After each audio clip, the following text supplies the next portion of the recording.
Hello everyone. ഇന്ന് നമ്മൾ discuss ചെയ്യാൻ പോകുന്നത് ഇൻകംപ്ലീറ്റ് ഡോമിനൻസിനെ കുറിച്ചാണ്. നമുക്കറിയാം, നമുക്ക് ഡോമിനൻസ് എന്ന് പറഞ്ഞ കോൺസെപ്റ്റ് ഇൻട്രൊഡ്യൂസ് ചെയ്തത് ഗ്രിഗർ മെന്റലാണ്. ഹെട്രോസൈഗസ് ആയിട്ടുള്ള ഒരു കണ്ടീഷനിൽ രണ്ട് ഡിഫറെന്റ് അല്ലീൽസ് ആയിരിക്കും ഉണ്ടാവുക. അതിൽ ഒരു അല്ലീലിന്റെ ക്യാരക്ടർ മാത്രമേ എക്സ്പ്രസ് ചെയ്യുള്ളൂ എന്ന് പറയുന്ന ലോ ആണ് ലോ ഓഫ് ഡോമിനൻസ്. അല്ലേ?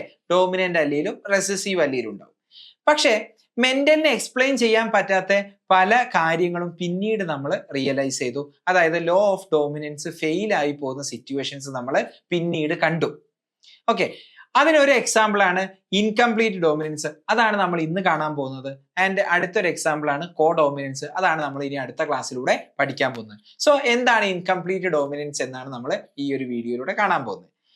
നമ്മളെ പീ പ്ലാന്റില് വയലറ്റ് കളറുള്ള ഫ്ലവർ ഉണ്ടായിരുന്നു, വൈറ്റ് കളറുള്ള ഫ്ലവർ ഉണ്ടായിരുന്നു. അവരെ ക്രോസ് ചെയ്തപ്പോൾ F1 generation complete violet flower ആയിരുന്നു. അതായത് ഒരു അല്ലീല് മാത്രമേ എക്സ്പ്രസ് ചെയ്തിട്ടുള്ളൂ എന്നാണ് നമ്മൾ അന്ന് അതിനെ എക്സ്പ്ലെയിൻ ചെയ്തിട്ടുണ്ടായിരുന്നത്. ആൻഡ് F2 ജനറേഷൻ ഉണ്ടാക്കിയപ്പം 3 വയലറ്റ് ഈസ് ടു 1 വൈറ്റ് എന്ന് പറയുന്ന ഒരു റേഷ്യോ കിട്ടി.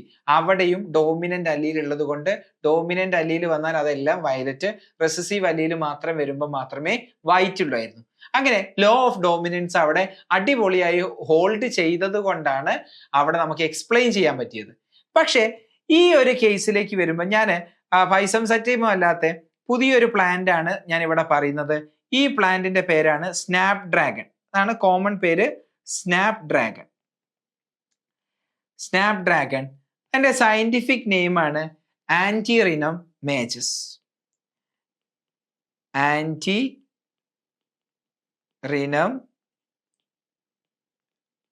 Merges, this is the scientific name. അപ്പം ഈ ഒരു സ്നാപ് ഡ്രാഗൺ പ്ലാന്റിൽ അതിന്റെ ഫ്ലവർ നിങ്ങൾ നോക്കുകയാണെന്നുണ്ടെങ്കിൽ നോക്ക്, റെഡ് ആയിട്ടുള്ള ഫ്ലവർ നിങ്ങൾക്ക് കാണാൻ സാധിക്കും. ആൻഡ് അതുപോലെ തന്നെ വൈറ്റ് ഫ്ലവർ നിങ്ങൾക്ക് കാണാൻ സാധിക്കും. സിമിലർലി നിങ്ങൾക്ക് ഇവിടെ പിങ്ക് ഫ്ലവറും കാണാൻ സാധിക്കുന്നുണ്ട്. ഓക്കെ, അപ്പം ഈ റെഡ് ഫ്ലവറിനെ കോഡ് ചെയ്യുന്ന അല്ലീൽ എന്ന് പറയുന്നത് ക്യാപിറ്റൽ R ആണ്. ക്യാപിറ്റൽ R എന്ന് പറയുന്ന allele codes for red colour. ഇനി സ്മോൾ r എന്ന് പറയുന്നത് സ്മോൾ r അല്ലീൽ എന്ന് പറയുന്നത് കോഡ്സ് ഫോർ വൈറ്റ് കളർ ആണ്. White colour. ഓക്കെ, ഇതാണ് സ്നാപ് ഡ്രാഗൺ ഫ്ലവറിൽ വരുന്ന ജീനുകളുടെ അല്ലീൽ എന്ന് പറയുന്നത്. Capital R codes for red colour, small r codes for white colour. അപ്പൊ നോക്ക്, ഞാൻ ഈ സ്നാപ് ഡ്രാഗൺ രണ്ട് ഫ്ലവേഴ്സിനെ, അതായത് റെഡ് ഫ്ലവർ ഉള്ള ഒരു പ്ലാന്റിനെയും വൈറ്റ് ഫ്ലവർ ഉള്ള ഒരു പ്ലാന്റിനെയും മെന്റൽ പീ പ്ലാന്റിൽ ചെയ്തതുപോലെ ക്രോസ് ചെയ്യാൻ പോവാണ്. അപ്പൊ അതിന്റെ ക്രോസിംഗ് ആണ് ഞാൻ ഇവിടെ എഴുതാൻ പോകുന്നത്. അപ്പൊ ആരെ ഞാൻ എടുക്കേണ്ടത്? പ്യുവർ ലൈൻ ആയിട്ടുള്ള ഒരു റെഡിനെ എടുത്തു, ക്യാപിറ്റൽ R എടുത്തു, and crossed with small r. അപ്പൊ ഇതാണല്ലോ ഞാൻ എടുത്ത പാരന്റ്സ് എന്ന് പറയുന്നത്. These are the parents. അപ്പൊ ഇതിൽ നിന്നും വരുന്ന ഗമീറ്റ് ഞാൻ എഴുതാണ്. ക്യാപിറ്റൽ R മാത്രമേ ഈ പാരന്റിൽ നിന്നും വരുള്ളൂ. ഈ വൈറ്റ് ചെടിയിൽ നിന്ന് എന്ത് മാത്രമേ വരുള്ളൂ? സ്മോൾ r മാത്രമല്ലേ വരുള്ളൂ. ഓക്കെ, ഇവര് തമ്മിൽ ഒരു കുട്ടി ഉണ്ടായി. കുട്ടി എന്ന് പറയുന്നത് ക്യാപിറ്റൽ R, സ്മോൾ r. അയാൾ എന്തായാലും റെഡ് ആയിരിക്കും എന്നാണ് എന്നോട് മെന്റല് പറഞ്ഞു തന്നിട്ടുണ്ടായിരുന്നത്. കാരണം എന്താ അതിന്റെ ലോജിക്ക്? ഇവിടെ ഒരു ഡോമിനന്റ് അല്ലീൽ ഉണ്ട്. ഡോമിനന്റ് അല്ലീൽ ഉണ്ട് എങ്കിൽ ആ ഡോമിനന്റ് അല്ലീലിന്റെ ക്യാരക്ടർ മാത്രമേ കാണിക്കുള്ളൂ. അതായത് റെഡ് ഫ്ലവർ ആയിരിക്കും ഉണ്ടാവുക എന്നല്ലേ പറഞ്ഞത്. പക്ഷേ അത്ഭുതം എന്ന് പറയട്ടെ, ഇവിടെ ഉണ്ടായ ഫ്ലവർ എന്ന് പറയുന്നത് എന്ത് ഫ്ലവർ ആണെന്നറിയോ? പിങ്ക് ഫ്ലവർ ആണ്. 100% പിങ്ക് ഫ്ലവർ ഉള്ള പ്ലാന്റ്സ് ആണ് ഉണ്ടായിരുന്നത്. ഓക്കെ, അപ്പൊ എന്താ ഇവിടെ എന്ത് എക്സ്പ്ലനേഷനാണ് നമ്മൾ കൊടുക്കുക? നോക്ക്, ക്യാപിറ്റൽ R എന്ന് പറയുന്നത് റെഡ് ആണ്, സ്മോൾ r എന്ന് പറയുന്നത് വൈറ്റ് ആണ്. ക്യാപിറ്റൽ Rഉം സ്മോൾ rഉം ഒരുമിച്ച് വരുന്ന സമയത്ത് റെഡ് ആയിരുന്നു എങ്കിൽ നമ്മൾ പറയും capital R is completely dominant over small r. അപ്പൊ ഇപ്പൊ നമുക്ക് എന്താ പറയാൻ പറ്റുക? ക്യാപിറ്റൽ Rഉം സ്മോൾ rഉം വരുമ്പം ക്യാപിറ്റൽ Rന് കംപ്ലീറ്റ് ക്യാപിറ്റൽ Rന്റെ ക്യാരക്ടർ എക്സ്പ്രസ് ചെയ്യാൻ പറ്റിയിട്ടുണ്ടോ? ഇല്ല. കംപ്ലീറ്റ് സ്മോൾ rന് മുകളിൽ ഡോമിനേറ്റ് ചെയ്യാൻ പറ്റിയിട്ടുണ്ടോ? ഇല്ല. So it is called incomplete dominance. Capital R small ആറിന്റെ മുകളിൽ കംപ്ലീറ്റ്ലി ഡോമിനേറ്റ് ചെയ്യാൻ പറ്റുന്നില്ല. അപ്പോ റെഡിന്റെയും വൈറ്റിന്റെയും ഇടയിലുള്ള ഒരു ഇന്റർമീഡിയറ്റ് കളറ്, അതിന്റെ ഇടയിലുള്ള ഒരു ബ്ലെൻഡ് ചെയ്ത കളറ് ആണ് പിങ്ക്. അതിന്റെ ഇടയിലുള്ള ഒരു ഇന്റർമീഡിയറ്റ് കളറ്. അതായത് കംപ്ലീറ്റ് ഡോമിനന്റ് ആയിരുന്നു എങ്കിൽ ഡോമിനന്റ് പാരന്റിന്റെ അതേ ക്യാരക്ടർ ആയിരുന്നു F1 ജനറേഷനിൽ എല്ലാവരും കാണിക്കുക. ഇത് ഏത് പാരന്റിന്റെ ക്യാരക്ടറാ കാണിച്ചത്? ഒരു പാരന്റിന്റെയും ക്യാരക്ടർ അല്ല കാണിച്ചത്. പിന്നെ എന്ത് ക്യാരക്ടറാ കാണിച്ചത്? രണ്ട് പാരന്റ്സിന്റെയും ഇന്റർമീഡിയറ്റ് ആണ് പിങ്ക് കളർ എന്ന് പറയുന്നത്. ക്ലിയർ ആണല്ലോ? So here it is incomplete dominance ആണ്. ക്ലിയർ ആണല്ലോ? ഇനി എന്നാലും നമുക്ക് ഇപ്പൊ F1 ജനറേഷൻ അല്ലേ കിട്ടിയിട്ടുള്ളൂ. ഇനി F2 ജനറേഷൻ കണ്ടുപിടിക്കണ്ടേ? F2 ജനറേഷൻ എങ്ങനെ നമ്മൾ കണ്ടുപിടിക്കുക? സെൽഫിങ് വഴി, ശരിയല്ലേ? Selfing capital R small R crossed with capital R small R. രണ്ട് ടൈപ്പ് ഗമീറ്റ്സുകൾ ഉണ്ടാവുമല്ലോ. ക്യാപിറ്റൽ ആർ എന്ന് പറയുന്ന ഒരു ഗമീറ്റ് ഉണ്ടാവും, സ്മോൾ ആർ എന്ന് പറയുന്ന ഒരു ഗമീറ്റ് ഉണ്ടാവും. ഈ പറയുന്ന ആൾക്കും ക്യാപിറ്റൽ ആർ എന്ന് പറയുന്ന ഒരു ഗമീറ്റ് ഉണ്ടാവും, സ്മോൾ ആർ എന്ന് പറയുന്ന ഗമീറ്റ് ഉണ്ടാവും. ക്ലിയർ ആണല്ലോ? ഇനി ഞാൻ വീണ്ടും ഒന്ന് ഇവിടെ ഒന്ന് എഴുതി നോക്കുകയാണ്. ആരുണ്ടാവുക? Capital R capital R. ഈ ഒരു ആള് ഫ്യൂസ് ചെയ്ത എന്താ ഉണ്ടാവുക? Capital R small R. ഇനി ഇവര് തമ്മിലോ? സ്മോൾ ആറും ക്യാപിറ്റൽ ആർ ആണെങ്കിലോ ക്യാപിറ്റൽ ആർ സ്മോൾ ആർ.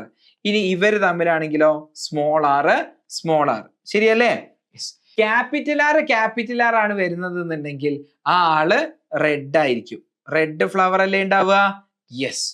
ഇനി ക്യാപിറ്റൽ ആറും സ്മോൾ ആറും വരുമ്പം ക്യാപിറ്റൽ ആർ കംപ്ലീറ്റ് ഡോമിനന്റ് അല്ലല്ലോ, സ്മോൾ ആറിനെ കംപ്ലീറ്റ്ലി ഡോമിനന്റ് അല്ല, ഇൻകംപ്ലീറ്റ് ഡോമിനൻസ് ആണ്. സോ എന്ത് പ്ലാന്റാ വരുന്നത്? പിങ്ക് കളറുള്ള പ്ലാന്റ്സ് ആണ് വരുന്നത്. ശരിയല്ലേ? പിങ്ക് കളറുള്ള പ്ലാന്റ്സ് ആണ് വരുന്നത്. ആൻഡ് സ്മോൾ ആർ വരുമ്പം വൈറ്റ് കളറുള്ള പ്ലാന്റ് ആണ് വരുന്നത്. ക്ലിയർ ആണല്ലോ? അപ്പോ ഇവിടെ F2 ജനറേഷനിൽ ഇതാണല്ലോ നമ്മളുടെ F2 generation. This is the F2 generation. ഇവിടെ F2 ജനറേഷനിലുള്ള ജീനോടിപ്പിക് റേഷ്യോ എന്താന്ന് ചോദിച്ചാൽ നമ്മൾ എന്താ പറയാ? ജീനോടിപ്പിക് റേഷ്യോ എത്രയാണ്? ഒരു ക്യാപിറ്റൽ ആർ ഒരു ഹോമോസൈഗസ് ഡോമിനന്റ്, രണ്ട് ഹെട്രോസൈഗസ് ആൻഡ് ഒരു homozygous recessive, small r. That is 1:2:1. 1:2:1. ശരിയല്ലേ? യെസ്. ഇനി ഫീനോടിപ്പിക് റേഷ്യോ എത്രയാ എന്ന് ചോദിച്ചാൽ നമ്മൾ എന്താ പറയാ? What is the phenotypic ratio? Phenotypic ratio എന്ന് പറയുന്നത് ഇവിടെ 3:1 അല്ല. എന്താ? 1 red is to 2 pink is to 1 white. So what is the phenotypic ratio here? 1:2:1. അപ്പൊ ഇവിടുത്തെ പ്രത്യേകത എന്താ? ഈ ഇൻകംപ്ലീറ്റ് ഡോമിനൻസ് കാണിക്കുമ്പം ജീനോടിപ്പിക് റേഷ്യോ അതുപോലെ തന്നെ ഫീനോടിപ്പിക് റേഷ്യോയും സെയിം ആണ്. Both genotypic ratio and phenotypic ratio is exactly same. That is 1:2:1. Clear ആണല്ലോ? സോ ഇതാണ് ഇൻകംപ്ലീറ്റ് ഡോമിനൻസിന്റെ ഒരു കാര്യം നമുക്ക് പറയാനുള്ളത്. അപ്പൊ ജീനോടിപ്പിക് റേഷ്യോയും ഫീനോടിപ്പിക് റേഷ്യോയും സെയിം ആണെന്ന് കേട്ടാലോ, ജീനോടിപ്പിക് റേഷ്യോയും ഫീനോടിപ്പിക് റേഷ്യോ 1:2:1 ആണെന്ന് കേട്ടാലോ നിങ്ങൾ ഓർക്കണം അവിടെ ഇൻകംപ്ലീറ്റ് ഡോമിനൻസ് ആണ് നടക്കുന്നത്. എന്താണ് ഇൻകംപ്ലീറ്റ് ഡോമിനൻസ് എന്ന് പറഞ്ഞാല് ഇവിടെ F1 ജനറേഷനിലുള്ള കുട്ടികള് ഡോമിനന്റ് പാരന്റിന്റെ ക്യാരക്ടർ ആണോ കാണിക്കുന്നത്? അല്ല. ഡോമിനന്റ് പാരന്റിന്റെ ക്യാരക്ടർ അല്ല കാണിക്കുന്നത്. പിന്നെ ആരെ ക്യാരക്ടറാണ് കാണിക്കുന്നത്? പാരന്റ്സിന്റെ ഇന്റർമീഡിയറ്റ് ക്യാരക്ടർ ആണ് കാണിക്കുന്നത്. ഇവിടെ ഒരു പാരന്റിന്റെയും ക്യാരക്ടർ അല്ല കാണിക്കുന്നത്, രണ്ട് പാരന്റ്സിന്റെയും കൂടെ ഒരു ആവറേജ്, ഒരു മീഡിയം ആണ് കാണിക്കുന്നത്. ക്ലിയർ ആണല്ലോ? അപ്പം ക്യാപിറ്റൽ ആറും സ്മോൾ ആറും ക്യാപിറ്റൽ ആർ കംപ്ലീറ്റ്ലി ഡോമിനന്റ് ആണെന്നുണ്ടെങ്കിൽ റെഡ് വന്നേനെ. അതാണ് മെന്റൽ പറയുന്നത് പ്രകാരം ലോ ഓഫ് ഡോമിനൻസ് ഫോളോ ചെയ്യുകയാണെങ്കിൽ ഇവിടെ റെഡ് ആണ് കിട്ടേണ്ടത്. പക്ഷേ ക്യാപിറ്റൽ ആറിന് കംപ്ലീറ്റ്ലി സ്മോൾ ആറിന്റെ മുകളിൽ ആധിപത്യം സ്ഥാപിക്കാൻ പറ്റുന്നില്ല. അതായത് സ്മോൾ ആറിന്റെ മുകളിൽ കംപ്ലീറ്റ്ലി ഡോമിനന്റ് അല്ല ക്യാപിറ്റൽ ആർ. അതിനെയാണ് നമ്മൾ ഇൻകംപ്ലീറ്റ് ഡോമിനൻസ് എന്ന് പറയുന്നത്. ക്ലിയർ ആണല്ലോ. അപ്പൊ ഇത്രയും കാര്യമാണ് നമുക്ക് NCERT ഉള്ളത്. എന്നാലും ഔട്ട് ഓഫ് ക്യൂരിയോസിറ്റി, എന്നാലും ഇത് എന്താ ഡോമിനൻസ് വർക്ക് ചെയ്യാത്തത് എന്നൊരു തോന്നൽ നിങ്ങൾക്ക് ഉണ്ടെന്നുണ്ടെങ്കിൽ, നമ്മൾ കഴിഞ്ഞ ക്ലാസ്സിൽ കോൺസെപ്റ്റ് ഓഫ് ഡോമിനൻസ് പഠിച്ചതാണ്. അതുമായിട്ട് ഡയറക്റ്റ്ലി ഒരു ബന്ധമുള്ള കാര്യമല്ല ഇത് ആക്ച്വലി. അതുകൊണ്ട് തന്നെ ഞാൻ ആ കോൺസെപ്റ്റ് ഓഫ് ഡോമിനൻസ് ഒന്നും കൂടെ ഊട്ടി ഉറപ്പിക്കാൻ വേണ്ടിയിട്ട് കോൺസെപ്റ്റ് ഓഫ് ഡോമിനൻസും ഇൻകംപ്ലീറ്റ് ഡോമിനൻസും നിങ്ങൾ കൂട്ടി കുഴയ്ക്കാതിരിക്കാൻ വേണ്ടി മാത്രം ഞാൻ ഇവിടെ അത് എടുത്തു പറയുകയാണ്. സോ എങ്ങനെയാണ് സ്നാപ്ഡ്രാഗണിൽ അല്ലെങ്കിൽ ആന്റിറിനം മേജസ് എന്ന് പറയുന്ന ഈ സ്പീഷീസിൽ ഇൻകംപ്ലീറ്റ് ഡോമിനൻസ് കാണിക്കുന്ന അതിന്റെ ഒരു ബേസ് എന്താ എന്നാണ് ഞാൻ പറയുന്നത്. സോ ഇത് NCERT ഉള്ള ഒരു കാര്യമല്ല. ഇത് ഞാൻ എന്തിനാണ് പറയുന്നത് എന്ന് ചോദിച്ചാൽ, നിങ്ങൾ ഒരിക്കലും ഈ കോൺസെപ്റ്റ് ഓഫ് ഡോമിനൻസ് എന്ന് പറഞ്ഞ നമ്മൾ കഴിഞ്ഞ ക്ലാസ്സിൽ ഡിസ്കസ് ചെയ്ത കാര്യവും ഇൻകംപ്ലീറ്റ് ഡോമിനൻസും കൂട്ടിക്കുഴയ്ക്കാതിരിക്കാൻ വേണ്ടിയിട്ടാണ്. So listen carefully. അപ്പോ ഞാൻ പറഞ്ഞു ക്യാപിറ്റൽ R എന്ന് പറയുന്ന ഒരു അല്ലീൽ ഉണ്ട്. ഓക്കെ, ഈ ക്യാപിറ്റൽ R എന്ന് പറയുന്ന അല്ലീൽ എന്താ കോഡ് ചെയ്യുന്നത്? റെഡ് കളർ ആണല്ലോ. അതിന്റെ ആക്ച്വലി അത് എന്താ ചെയ്യുന്നതെന്ന് ചോദിച്ചാൽ, ക്യാപിറ്റൽ R ആണ് നമ്മളുടെ ഈ കോൺസെപ്റ്റ് ഓഫ് ഡോമിനൻസിൽ ഇന്നലെ കഴിഞ്ഞ ക്ലാസ്സിൽ നമ്മൾ പഠിച്ചതുപോലെ പറയുകയാണെന്നുണ്ടെങ്കിൽ അൺമോഡിഫൈഡ് അല്ലീൽ. ഈ അല്ലീലിൽ നിന്നും എന്തുണ്ടാവും? ഒരു mRNA ഉണ്ടായിരിക്കും. This is mRNA. ആൻഡ് അയാളിൽ നിന്നും ഒരു എൻസൈം ഉണ്ടാവും, അതായത് ഒരു പ്രോട്ടീൻ ഉണ്ടാവും, ഒരു എൻസൈം ഉണ്ടായിരിക്കും. ആൻഡ് ഈ എൻസൈം എന്ന് പറയുന്നത് എന്താണ്? ഒരു പ്രോട്ടീൻ ആണ്. ആൻഡ് ഈ എൻസൈം ഉണ്ടെങ്കിൽ ഈ പ്ലാന്റിന്റെ അകത്ത് ആന്തോസയാനിൻ എന്ന് പറഞ്ഞ റെഡ് പിഗ്മെന്റ് ഉണ്ടാവുള്ളൂ. ഓക്കെ, സോ ഈ ആൾ എന്താ ഉണ്ടാക്കുന്നത്? റെഡ് പിഗ്മെന്റ്സ് ആണ് ഉണ്ടാക്കുന്നത്. ഓക്കെ, അപ്പം ഈ റെഡ് പിഗ്മെന്റ്, റെഡ് കളർ ഉണ്ടാക്കാൻ സഹായിക്കുന്ന ഒരു എൻസൈമാണ് ഈ ക്യാപിറ്റൽ R എന്ന് പറയുന്ന അല്ലീൽ. ഈ ക്യാപിറ്റൽ R എന്ന് പറയുന്ന അല്ലീലില് ഒരു ചെറിയ മോഡിഫിക്കേഷൻ വന്ന, ഒരു മ്യൂട്ടേഷൻ വന്നുണ്ടായ അല്ലീലാണ് സ്മോൾ r എന്ന് പറയുന്ന allele. This is the modified allele. ഈ മോഡിഫൈഡ് അല്ലീലിന്റെ കോൺസെപ്റ്റ് എന്താണെന്ന് ചോദിച്ചാൽ, ഈ മോഡിഫൈഡ് അല്ലീലിന് ഒരു mRNA ഉണ്ട്. ഈ mRNA മോഡിഫൈഡ് അല്ലീൽ ഉണ്ടാക്കുന്നുണ്ട്. പക്ഷെ ഇവിടെ ഉണ്ടാവുന്ന ഈ എൻസൈം എന്ന് പറയുന്നത് എന്തല്ല? നോൺ ഫങ്ഷണൽ ആയിട്ടുള്ള ഒരു എൻസൈമാണ് ഉണ്ടാവുന്നത്. നോൺ ഫങ്ഷണൽ എൻസൈമാണ് ഇവിടെ ഉണ്ടാവുന്നത്. ഓക്കെ, സോ ക്യാപിറ്റൽ R ആണ്.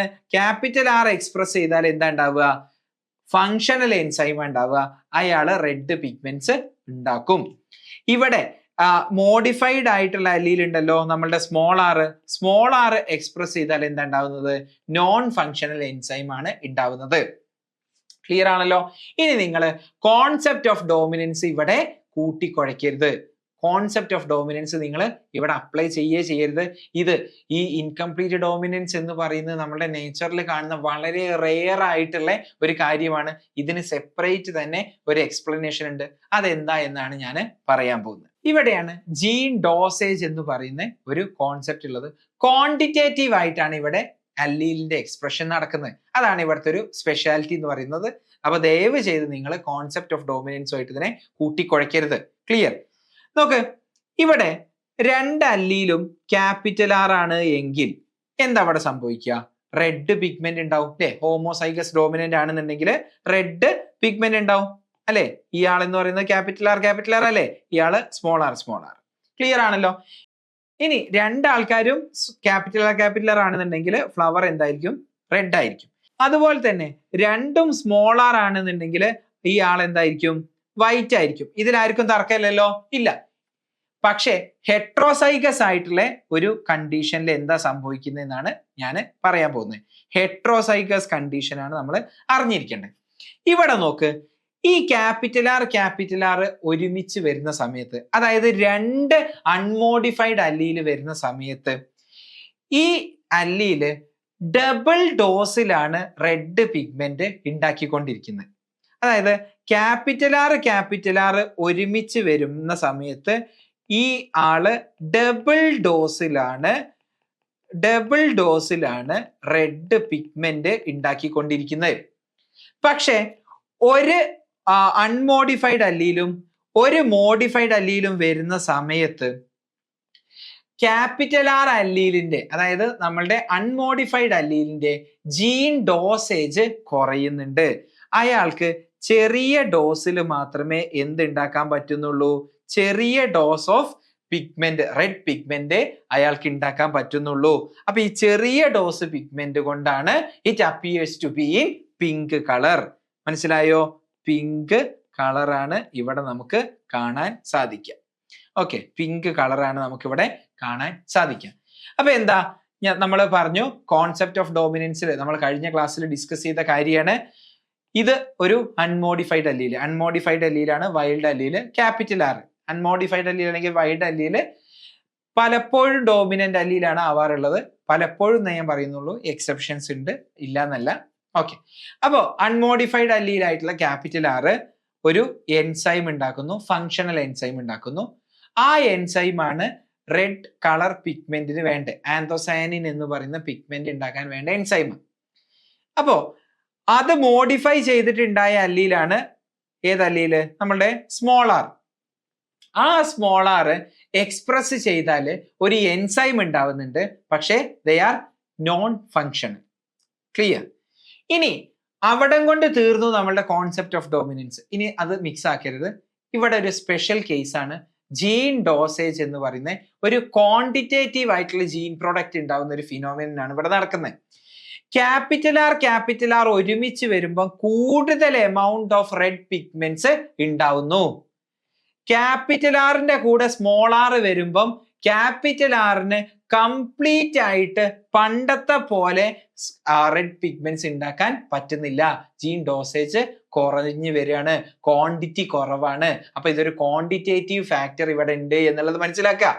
ഇനി സ്മോൾ ആർ ആവുമ്പോൾ ഒരു പിഗ്മെന്റ് ഉണ്ടാക്കാൻ പറ്റുന്നില്ല, നോ പിഗ്മെന്റ്സ്. ശരിയല്ലേ? ഇവിടെ എന്തെങ്കിലും പിഗ്മെന്റ് ഉണ്ടോ? ഇല്ല, no pigments.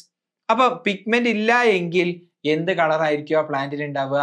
It should be white colour. Clear ആണല്ലോ? അപ്പൊ നമ്മൾ ഇവിടെ ഇൻകംപ്ലീറ്റ് ഡോമിനൻസിന്റെ അതിന്റെ പിന്നിലുള്ള ഒരു സയൻസും ഞാൻ നിങ്ങൾക്ക് പറഞ്ഞു തന്നു. അപ്പൊ എന്താണ് ഇൻകംപ്ലീറ്റ് ഡോമിനൻസ്? ഇൻകംപ്ലീറ്റ് ഡോമിനൻസിന്റെ ജീനോട്ടിപ്പിക് റേഷ്യോ, ഫീനോട്ടിപ്പിക് റേഷ്യോ, കാണിക്കുന്ന സ്പീഷീസ്, ഇതെല്ലാം നമ്മൾ ഈ വീഡിയോയിലൂടെ ഡിസ്കസ് ചെയ്തു. അപ്പൊ ഈ പറഞ്ഞ കാര്യങ്ങളെല്ലാം അടിപൊളിയായിട്ട് മനസ്സിലായിട്ടുണ്ടെന്നുണ്ടെങ്കിൽ ദയവ് ചെയ്ത് നിങ്ങൾ ഈ വീഡിയോ ഒന്ന് ലൈക്ക് ചെയ്യുക, നിങ്ങളുടെ കൂട്ടുകാരിലേക്ക് ഈ വീഡിയോ ഒന്ന് ഷെയർ ചെയ്ത് എത്തിച്ചു കൊടുക്കുക. എന്തെങ്കിലും സംശയം നിങ്ങൾക്ക് ഉണ്ടെന്നുണ്ടെങ്കിൽ തീർച്ചയായിട്ടും കമന്റ് ബോക്സിലൂടെ നിങ്ങൾക്ക് ചോദിക്കാവുന്നതാണ്. അപ്പൊ അടുത്ത ക്ലാസ്സിൽ നമുക്ക് വീണ്ടും കാണാം. Thanks for watching.